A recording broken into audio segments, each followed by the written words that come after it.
Daily Bible reading, 1 Kings chapter 13. As he ascended the altar to present an offering, a man of God arrived at Bethel from Judah at the command of the Lord. While Jeroboam was standing on the altar to present the offering, the man of God, at the command of the Lord, cried out against the altar. "O altar, altar, thus said the Lord, a son shall be born to the house of David, Josiah by name, and he shall slaughter upon you the priests of the shrines who bring offerings upon you, and human bones shall be burnt upon you." He gave a portent on that day, saying, "Here is the portent that the Lord has decreed. This altar shall break apart, and the ashes on it shall be spilled."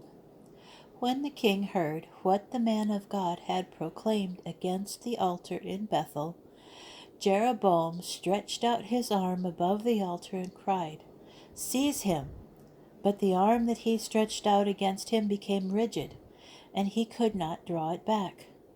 The altar broke apart, and its ashes were spilled, the very portent that the man of God had announced at the Lord's command. Then the king spoke up and said to the man of God, "Please entreat the Lord your God and pray for me that I may be able to draw back my arm."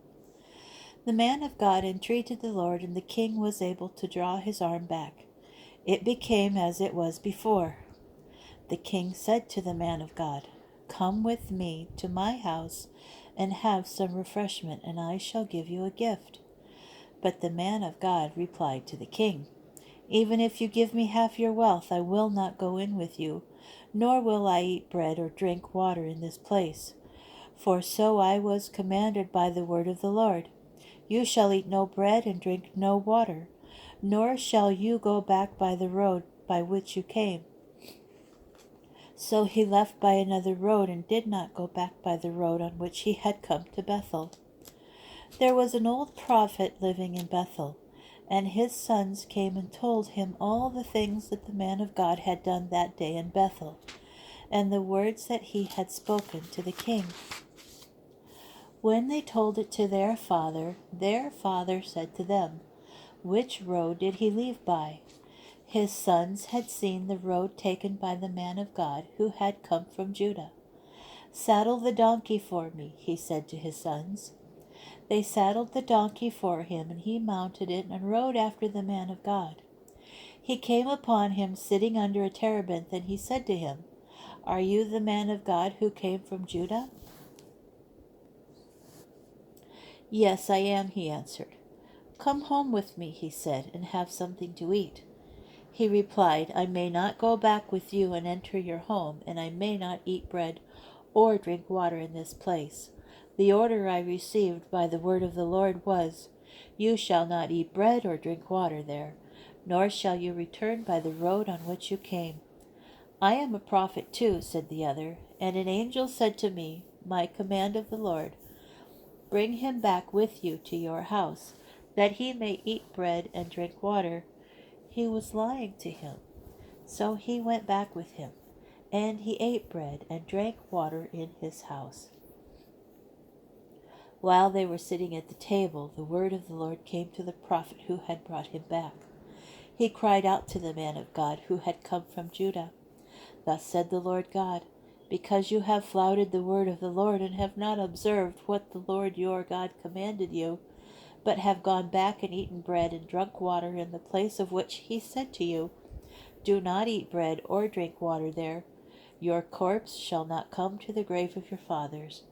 After he had eaten bread and had drunk, he saddled the donkey for him, for the prophet whom he had brought back. He set out, and a lion came upon him on the road and killed him. His corpse lay on the road, with the donkey standing beside it, and the lion also standing beside the corpse. Some men who passed by saw the corpse lying on the road and the lion standing beside the corpse. They went and told it in the town where the old prophet lived. And when the prophet who had brought him back from the road heard it, he said, "That is the man of God who flouted the Lord's command. The Lord gave him over to the lion, which mauled him and killed him in accordance with the word that the Lord had spoken to him. He said to his sons, "Saddle the donkey for me," and they did so. He set out and found the corpse lying on the road, with the donkey and the lion standing beside the corpse. The lion had not eaten the corpse, nor had it mauled the donkey. The prophet lifted up the corpse of the man of God, laid it on the donkey, and brought it back. It was brought to the town of the old prophet for lamentation and burial. He laid the corpse in his own burial place, and they lamented over it. "Alas, my brother!" After burying him, he said to his sons, "When I die, bury me in the grave where the man of God lies buried. Lay my bones beside his. For what he announced by the word of the Lord against the altar in Bethel, and against all the cult places in the towns of Samaria, shall surely come true." Even after this incident, Jeroboam did not turn back from his evil way, but kept on appointing priests for the shrines from the ranks of the people. He ordained as priests of the shrines any who so desired. Thereby the house of Jeroboam incurred guilt, to their utter annihilation from the face of the earth.